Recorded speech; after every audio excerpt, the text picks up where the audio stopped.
আসসালামু আলাইকুম। সিলেট স্টুডিও থেকে চ্যানেল এস সিলেট নিউজে সবাইকে স্বাগত জানাচ্ছি। সঙ্গে আছে জান্নাতুল নাজনীন আশা। শুরুতেই জানিয়ে দিচ্ছি শিরোনামগুলো। সিলেটের গোলাপগঞ্জের লক্ষণাবন্দ ইউনিয়নের টিলা ধসে একই পরিবারের 4 জন নিহত। সুনামগঞ্জে 2 কোটি টাকার ভারতীয় শাড়ি ও জিরা জব্দ। বিশ্বনাথের প্রতিবন্ধীদের জন্য সবাইকে আরও উদার মনে এগিয়ে আসার আহ্বান জানালেন জিএসি ইন ইউকের কেন্দ্রীয় ট্রেজারার সালে আহমদ। এবং সিলেটের খ্যাতিমান নাট্য সংগঠক, অভিনেতা, নাট্যকার ও নির্দেশক এনামুল মুনিরের ইন্তেকাল, সংস্কৃতি অঙ্গনে শোকের ছায়া। শুনছিলেন শিরোনাম, এবারে বিস্তারিত। সিলেটের গোলাপগঞ্জের লক্ষণাবন্দ ইউনিয়নের টিলা ধসে একই পরিবারের 4 জন নিহত হয়েছেন। শনিবার গভীর রাতে স্থানীয় বখতিয়ারঘাট এলাকায় টিলা ধসের ঘটনা ঘটে বলে জানান গোলাপগঞ্জ উপজেলার নির্বাহী কর্মকর্তা ফয়সাল মাহমুদ ফুয়াদ। নিহতরা হলেন বখতিয়ারঘাট এলাকার মৃত আসিদ আলীর ছেলে মোহাম্মদ রিয়াজউদ্দিন, তার স্ত্রী রহিমা বেগম, মেয়ে সামিয়া বেগম ও ছেলে আলী আব্বাস। স্থানীয় ইউনিয়ন পরিষদের চেয়ারম্যান খোলকুর রহমান জানান, স্ত্রী ও 2 শিশু নিয়ে রিয়াজউদ্দিন ঘরের একটি কক্ষে ঘুমাচ্ছিলেন।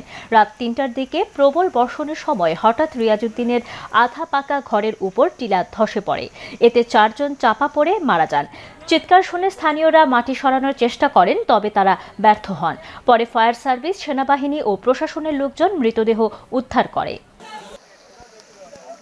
28 তারিখ থেকে আমরা মাইকিং করছি। আমাদের যেই ইউনিয়নগুলোতে টিলা আছে, যেখানে ঝুঁকিপূর্ণভাবে বসবাস করে, ওই জায়গাগুলোতে আমরা মাইকিং করছি এবং লোকজনকে সরিয়ে নেওয়ার চেষ্টা করছি। আনফর্চুনেটলি এই জায়গাটাতে একটা দুর্ঘটনা ঘটে গেছে। ইতিমধ্যে আমরা সকল ইউনিয়ন পরিষদ চেয়ারম্যান, মেম্বার এবং আমাদের গ্রাম পুলিশ থেকে শুরু করে আমাদের স্বেচ্ছাসেবী দলগুলোকে আমরা অ্যাক্টিভ করে ফেলেছি। আশা করা যায় ইনশাআল্লাহ এই ধরনের ঘটনা পুনরাবৃত্তি ঘটবে না। সুনামগঞ্জে ভারত থেকে অবৈধভাবে আনা প্রায় 2 কোটি টাকার ভারতীয় শাড়ি, জিরা ও প্রসাধন সামগ্রী জব্দ করেছে বর্ডার গার্ড বাংলাদেশ। রোববার ভোররাতে সদর উপজেলার সুরমা নদীর হালুয়ারঘাট এলাকা থেকে একটি ইঞ্জিন চালিত নৌকা থেকে এসব পণ্য জব্দ করা হয়। তবে এসব পণ্য চোরাচালানের সঙ্গে যুক্ত কাউকে আটক করতে পারেনি বিজিবি। ভারত থেকে অবৈধভাবে আনা পণ্য বোঝাই একটি কাঠের ইঞ্জিন চালিত নৌকা রোববার ভোররাতে সুরমা নদীর হালুয়ারঘাট এলাকায় অবস্থান করছিল।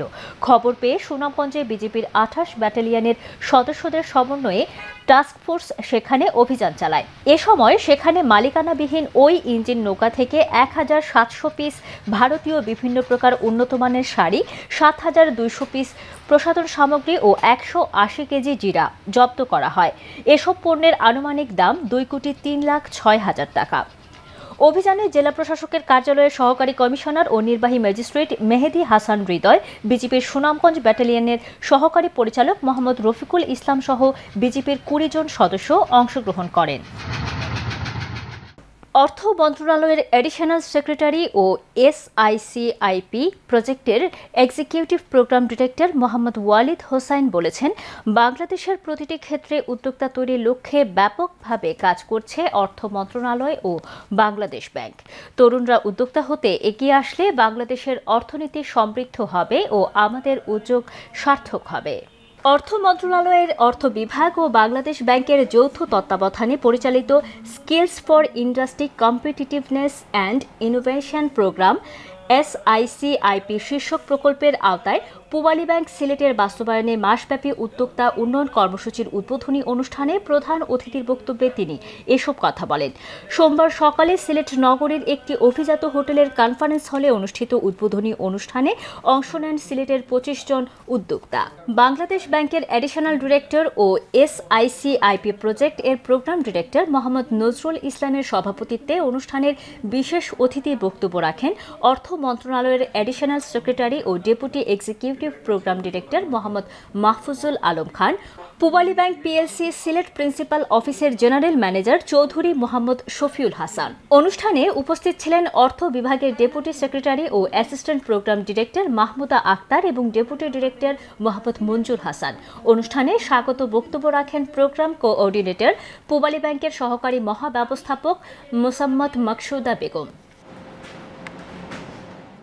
সুনামগঞ্জের ঐতিহ্যবাহী ছাতকের জাওয়া বাজারে ঈদকে সামনে রেখে জমজমাট কোরবানির গরুর হাট বসেছে।